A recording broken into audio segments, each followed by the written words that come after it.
नमस्कार दोस्तों, स्वागत है आपके अपने चैनल आईएएस एनालिसिस में। भारत में अभी देश प्रेम और राष्ट्रवाद जैसी भावनाएं चरम पर है। जहां एक तरफ लोग नया और मजबूत भारत बनाने में लगे हैं, तो दूसरी तरफ कुछ लोग उसे कमजोर करने की साजिश भी रच रहे हैं। आज हम ऐसे ही एक बड़ी घटना के बारे में चर्चा करेंगे जो हाल ही में सामने आई है, जो पूरी तरह से देश प्रेम और राष्ट्रवाद की भावना के विपरीत है, जिसके कारण इसे गद्दारी, देशद्रोह, लव जिहाद आदि कई सारे नाम मीडिया और सोशल मीडिया में दिया जा रहा है। क्योंकि इस मामले में सबसे बड़ा अटेंशन का कारण है एक फेमस यूट्यूबर और ट्रेवलर ब्लॉगर ज्योति मल्होत्रा और कई सारे नाम, क्योंकि इन सभी पर पाकिस्तान के लिए जासूसी करने और देश से गद्दारी करने का गंभीर आरोप लगा हुआ है। पूछताछ कर रहे अधिकारियों ने बताया कि ज्योति ने खुद माना है कि पाकिस्तान यात्रा के दौरान वहां के सुरक्षा और खुफिया अधिकारियों से भारत से जुड़ी कई जरूरी और राष्ट्र विरोधी जानकारी उनके साथ शेयर की हुई थी। तो चलिए टॉपिक को शुरू से शुरू करते हैं ताकि आप लोग इन सारे डायमेंशन को विस्तार से समझ पाए। नए लोग हैं तो चैनल को सब्सक्राइब जरूर कर ले, वीडियो को लाइक शेयर कमेंट भी करते रहे। सबसे पहले बात करते हैं जासूसी का मतलब क्या होता है। देखिए, जासूसी का मतलब है कि देश की कोई खास या गुप्त जानकारी चुपके से हासिल करना और उसे दुश्मन देश या किसी दूसरी एजेंसी को प्रोवाइड करा देना। इस मामले में ऐसा आरोप है कि ये जितने सारे लोग हैं, लगभग 6 के आसपास अभी आरोपी हैं, ये लोग भारत की जरूरी जानकारियां पाकिस्तान को भेज रहे थे, जैसे कि हमारी सेना क्या कर रही है, सरकार की प्लानिंग क्या है, या फिर कोई खुफिया बात जो आम लोगों को पता नहीं होता है। अब यहाँ पे एक सबसे बड़ा सवाल है कि आखिर लोग ऐसा क्यों करते हैं।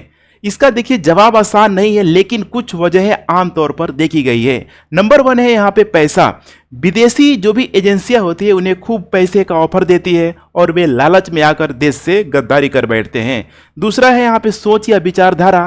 कुछ लोग किसी खास सोच या मकसद में इतने अंधे हो जाते हैं कि उन्हें लगता है कि वे जो कर रहे हैं वह सही है, इवन वो देश के खिलाफ ही क्यों ना हो। तीसरा है यहाँ पे दबाव या मजबूरी। कई बार लोगों को ब्लैकमेल किया जाता है या किसी मजबूरी में आकर ऐसा काम कर बैठते हैं, जैसे किसी की कोई यहाँ पे निजी बात सामने लाने की धमकी देकर भी उसे मजबूर किया जाता है। अब सवाल उठता है कि इन लोगों ने ये सब क्यों किया, इसके पीछे कारण क्या था। ये तो पुलिस की जांच के बाद ही साफ साफ पता चल पाएगी। अब समझिए कि पूरा मामला क्या है। 33 साल की देख पा रहे हैं ज्योति मल्होत्रा, जो हरियाणा के हिसार की रहने वाली है, एक जानी मानी ट्रैवल ब्लॉगर और यूट्यूबर भी है। उनके यूट्यूब चैनल ट्रैवल विथ जो पर करीब देखा जाए तो 3.79 लाख सब्सक्राइबर है। अभी जो ये नेम फेम जो मिला हुआ है देखा जाए, ठीक है, अभी जो चर्चा में देखेंगे तो तेजी से इनके सब्सक्राइबर भी एक तरीके से ग्रो कर रहे हैं। 3.82 लाख के आसपास अभी हो चुके हैं। लोग उन्हें ज्योति रानी के नाम से भी यहाँ पे जानते हैं। देखा जाए तो ज्योति जो मल्होत्रा है अपने वीडियो में देश विदेश की यात्रा के अलावा अलग अलग संस्कृति और खूबसूरत जगहों के बारे में बताती है, शेयर करती है, जिससे कि उनकी काफ़ी फैन फॉलोइंग अच्छी है। लेकिन अब उन पर गंभीर आरोप लगे हैं कि उन्होंने अपने यूट्यूब चैनल और सोशल मीडिया प्लेटफॉर्म का पूरी तरीके से गलत इस्तेमाल किया है। पाकिस्तान की खुफिया एजेंसी को भारत की संवेदनशील जानकारी इनके द्वारा प्रोवाइड कराई गई है। जाँच में यह भी पता चला है कि ज्योति साल 2023 में पाकिस्तान गई थी और वह दिल्ली में पाकिस्तान हाई कमीशन के एक अधिकारी जिसका नाम है एहसान उर रहीम उर्फ दानिश, उससे उसकी मुलाकात हुई थी। यहीं से फिर मुलाकातों का सिलसिला शुरू हुआ और धीरे धीरे देखा जाए तो भारत की सुरक्षा के लिए ये खतरा भी बनते चला गया। अब बात करते हैं ज्योति मल्होत्रा आखिर पाकिस्तान क्यों जाना चाहती थी। तो गिरफ्तार जो यूट्यूबर जो ज्योति मल्होत्रा है, पिछले साल यहाँ पे देखा जाए साल 2024 में दिल्ली में पाकिस्तानी हाई कमीशन की इफ्तार पार्टी में शामिल हुई थी। देख पा रहे हैं यहाँ पे इफ्तार पार्टी का जो इनविटेशन कार्ड है यहाँ पे ऑलरेडी यहाँ पे मिला हुआ है। पाकिस्तान हाई कमीशन, डेट भी आप लोग देख पा रहे हैं 28 मार्च 2024 को। टाइम भी लिखा हुआ है, शाम में 6:15 से लेकर लगभग 8:30 बजे की पार्टी में ये शरीक भी हुई थी। उन्होंने उसका बाकायदा पूरा ब्लॉग बनाया हुआ था उनके चैनल में, आप लोग जाके देख सकते हैं। इसका वीडियो अपने चैनल पे डाला हुआ था जिसमें वह बार बार पाकिस्तान जाने की इच्छा दिखा रही थी, जता रही थी। वीडियो में ज्योति वहां के मौजूद लोगों से वीजा दिलाने की गुजारिश भी करते हुए नजर आ रही है। ज्योति की जो मुलाकात है पाकिस्तान हाई कमीशन के अधिकारी यही है दानिश, जिसकी मैं बार बार यहाँ पे चर्चा कर रहा हूँ। इसी दानिश से हुई जो बाद में खासकर पहलगाम अटैक के बाद से इन सारे ही लोगों को पर्सोना नॉन ग्रेटा अर्थात मतलब फालतू आदमी आप एक तरीके से कह सकते हैं, बेकार आदमी कह सकते हैं, इस तरीके से इनको पूरी तरीके से बेइज्जती करके भारत से यहाँ पे निकाल दिया गया। पाकिस्तानी एम्बेसी से सारे लोगों को निकाल दिया गया क्योंकि उस पर यहाँ पे देखा जाए तो भारत की सेना से जुड़ी गुप्त जानकारी लेने का आरोप लगा हुआ था। इफ्तार पार्टी की वीडियो में साफ साफ उसमें दिख रहा है कि दानिश और ज्योति पहले से काफ़ी एक दूसरे से मतलब घुले मिले हुए अच्छे तरीके से जानते हैं, जो कि भारत के लिए एक बहुत बड़ा समस्या का कारण है। इसके साथ साथ देखेंगे तो जो ज्योति है दानिश की पत्नी से भी मिलती है और उसे अपने घर हिसार आने का न्योता भी देती है। ज्योति वीडियो में बार बार अलग अलग लोगों से कहती है कि उसे पाकिस्तान का वीज़ा चाहिए, यहाँ तक कि इस इफ्तार पार्टी में कुछ चीनी अधिकारियों से भी ये वीज़ा की मांग करती हुई नजर आती है। अब यहाँ पे गिरफ्तारी और कबूलनामे में क्या है तो देखिए, इसमें पुलिस का कहना है कि ज्योति 2 बार पाकिस्तान जा चुकी है और उसने खुद माना है कि वहाँ की खुफिया एजेंसियों से मिली और उनके संपर्क में रही। उसने भारतीय सेना की गतिविधियों और दूसरे संवेदनशील जानकारी भी पाकिस्तान के अधिकारियों से साझा की। इसी आरोप में उसे हिसार से गिरफ्तार किया गया और 5 दिन की पुलिस रिमांड में भी भेजा जा चुका है। इसमें देखा जाए तो सिर्फ और सिर्फ इस काम में ज्योति अकेली नहीं, अभी तक 6 लोगों की गिरफ्तारी हो चुकी है। माना जा रही है एक बड़ा इनका रैकेट है, बड़ा इनका गिरोह है जो ताबड़तोड़ यहाँ पे गिरफ्तारी चालू है। इसके साथ साथ ज्योति के साथ यहाँ पे देख पा रहे हैं 5 लोगों का नाम और है, जफर हुसैन, देवेंद्र सिंह ढिल्लो, पलक शेर मसीह, सूरज मसीह, यमीन मोहम्मद। कोई कंट्रोवर्सी ना हो इसके वजह से मैंने सारे लोगों का यहाँ पे रिलीजन भी लिखा हुआ है ताकि किसी एक खास कम्युनिटी को यहाँ पे टारगेट नहीं किया जाए। आप खुद ही यहाँ पे देख सकते हैं। अब ज्योति नाम है तो फिर इनका रिलीजन बताने की ज़रूरत मुझे है नहीं। इन सभी पर आरोप है कि ये लोग पाकिस्तानी एजेंटों के संपर्क में थे और किसी न किसी तरह से देश की गुप्त जानकारी बाहर भेजने में लगे हुए थे। कैसे फंसी ज्योति जासूसी के जाल में? देखा जाए तो जांच एजेंसियों का कहना है कि ज्योति ने 2023 में पाकिस्तान का वीज़ा लिया और वहां वो घूमने गई थी। उनके यूट्यूब चैनल में देखेंगे तो बहुत सारे जो ब्लॉग हैं यहाँ पे सिर्फ और सिर्फ पाकिस्तान बेस पे ही आपको देखने के लिए मिल जाएगा।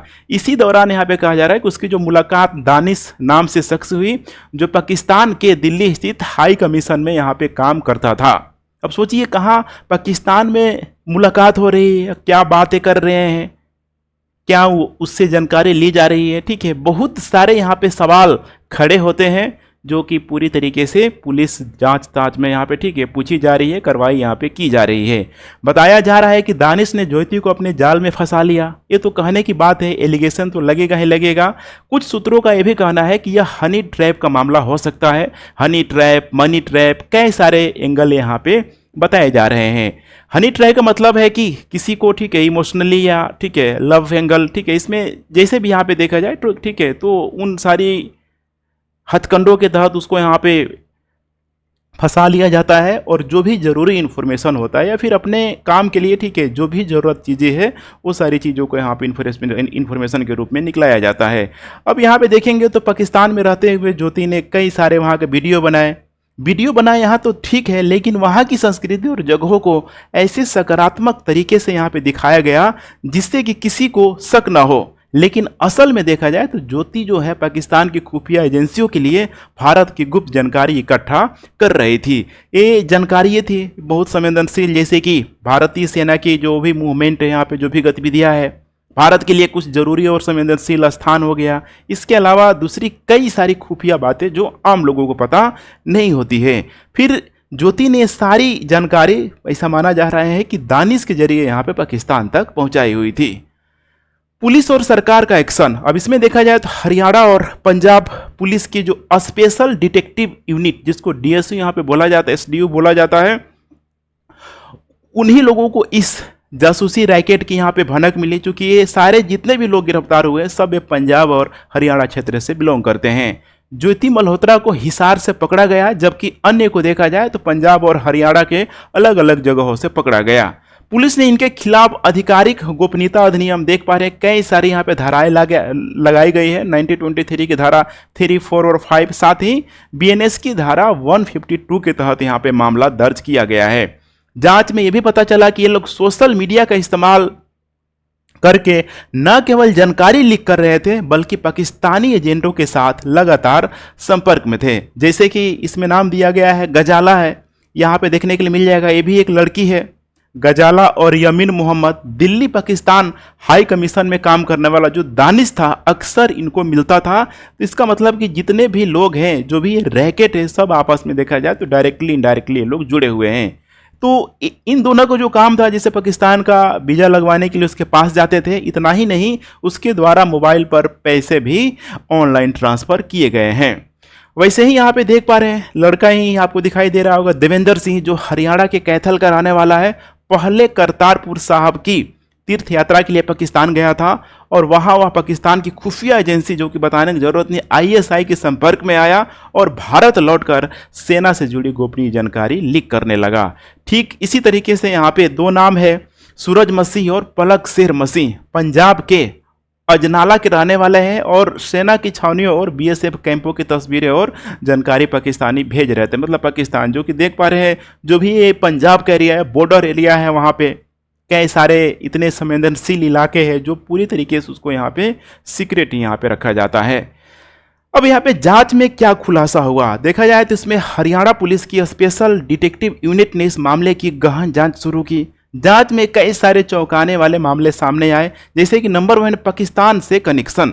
ज्योति ने 2 बार पाकिस्तान की यात्रा की थी और वहाँ वह पाकिस्तानी खुफिया एजेंसी आईएसआई से जुड़े संपर्क के लोगों में थी, मतलब जुड़े, ठीक है, लोगों के संपर्क में थी। ठीक वैसे ही यहाँ पे सोशल मीडिया का दुरुपयोग। ज्योति ने अपने यूट्यूब चैनल और सोशल मीडिया प्लेटफॉर्म का इस्तेमाल पाकिस्तान की सकारात्मक छवि बनाने और भारत की गोपनीय जानकारी साझा करने के लिए किया, ताकि कम से कम, ठीक है, किसी को उस पर कोई यहाँ पे शक ना हो। इसके अलावा दूसरा एंगल ये भी है कि फैन फॉलोइंग भी पाकिस्तान में तेज़ी से ग्रो होगा। सबको लगेगा कि एक भारतीय यूट्यूबर अगर पाकिस्तान के लोगों की बड़ाई कर रही है, वहाँ की कल्चर एक्टिविटी की बड़ाई कर रही है, तो स्वाभाविक सी बात है, ठीक है, कि उसकी फैन फॉलोइंग बढ़ेगी ही बढ़ेगी।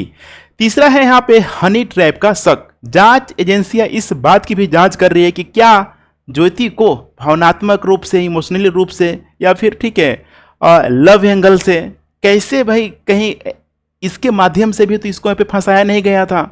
इसके अलावा है अन्य संदिग्धों की भूमिका, जो ज्योति के साथ यहाँ पे गिरफ्तार किए गए जो भी 5 अन्य लोग हैं, वे भी इस जासूसी नेटवर्क का हिस्सा थे। इनमें से कुछ लोग जानकारी इकट्ठा करने के साथ साथ उसे पाकिस्तान भेजने में भी मदद कर रहे थे। देखा जाए तो हर एंगल से यहाँ पे पुलिस के द्वारा यहाँ पे जांच की जा रही है। अब इसको लेकर स्वाभाविक सी बात है, देखिए, पहलगाम, ऑपरेशन सिंदूर, अभी भी इतना टेंस माहौल है और ऐसे टेंस माहौल में अगर इस तरह का न्यूज आता है तो आप लोगों की, ठीक है, गुस्सा का, आपको आक्रोश का सामना करना ही पड़ेगा। और सोशल मीडिया पर इस मामले को लेकर कई सवाल उठ रहे हैं। देखा जाए तो इस घटना ने पूरे देश में हलचल मचा दी है। लोग हैरान हैं कि कैसे एक मशहूर यूट्यूबर जिसके लाखों फॉलोअर्स हैं, ऐसी गतिविधियों में एक, मतलब, फीमेल होते हुए वो शामिल हो सकती है। कई सारे सवाल हैं, जैसे क्या ज्योति को सचमुच देशद्रोह का अंदाजा नहीं था? क्या अन्य यूट्यूबर या प्रभावशाली लोग भी ऐसे रॉकेट का हिस्सा हो सकते हैं? पाकिस्तान की खुफिया एजेंसी इतनी आसानी से भारतीय नागरिकों को कैसे अपने जाल में फंसा लेती है, भी एक बहुत बड़ा क्वेश्चन मार्क है। इसके अलावा कुछ लोग इसे लव जिहाद से जोड़कर भी यहाँ पे देख रहे हैं। देखा जाए तो अलग अलग एंगल से इसकी जांच प्रक्रिया यहाँ पे चल रही है।